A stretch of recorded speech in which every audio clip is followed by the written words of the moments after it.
The Special Valentine Box. Barkle had planned to send a great many valentines to the friends she knew.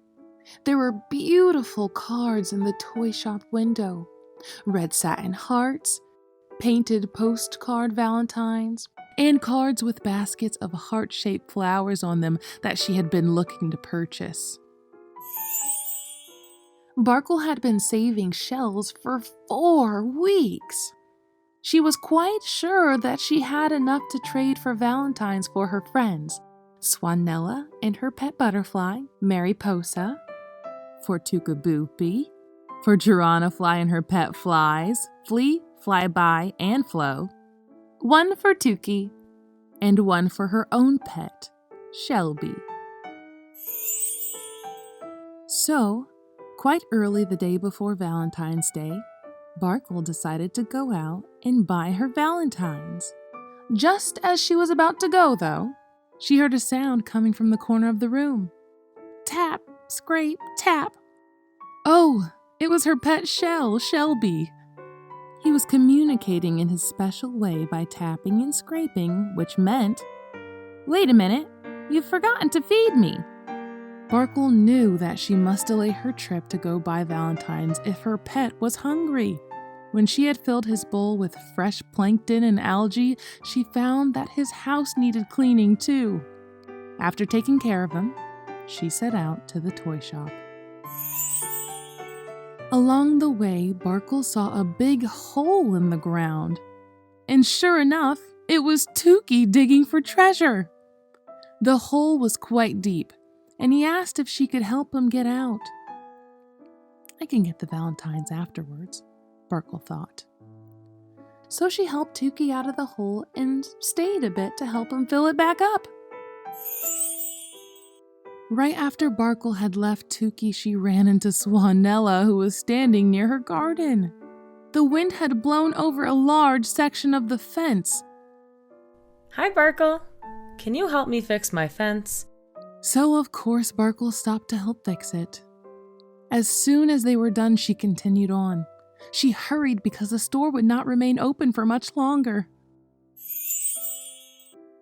Barkle was almost to the store when she ran into Tukaboopy and Geronifly. Tukaboopy had lost some feathers and they were looking for them. Barkle knew what it was like to lose something, so she helped her friends look. After they had successfully found all the missing feathers, she continued on. When Barkle arrived at the store, however, it was closed. She glanced into the window longingly at the beautiful valentines. All of the friends to whom she had planned to send valentines to would not get one from her now. Barkle didn't dwell on how disappointed she was, though. And after a while, she went home. When Barkle arrived home, she heard the familiar tap tap from Shelby, as if to say, "Where have you been?" Barkle told Shelby what she had done all day, leaving out the part where she couldn't buy the valentines. No need to mention that, when it wouldn't change anything anyway. Shelby then showed her a box that he had found, and in his unique way said, "I found it floating in the ocean." Barkle opened it. Oh, such beautiful valentines in the box! There were enough so that Barkle could take one to every friend and their pets in the Heartland. Barkle went inside her home and spread the cards out on the table. Suddenly, she found something very strange and interesting about them. These valentines told the story of the kind of loving friendship Barkle had with her friends. How special! Some of them were little shell-shaped cards that opened and showed a dish full of pet food inside. They made Barkle think of her pet, Shelby, that she had stopped to take care of just that morning.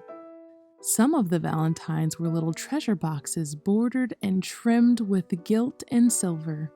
It made Barkle think of Tukey, who she had helped get out of the deep hole that morning while she was digging for treasure. One valentine had a fence with flower baskets hanging from them, It reminded Barkle of the fence she had helped Swanella fix that afternoon. Another Valentine was covered with feathers, similar to Tukaboopy's missing feathers that she had helped to find later in the day.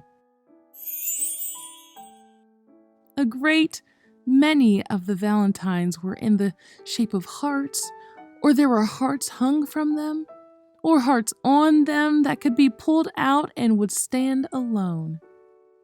They made Barkle think of how much she loved and appreciated all of her friends.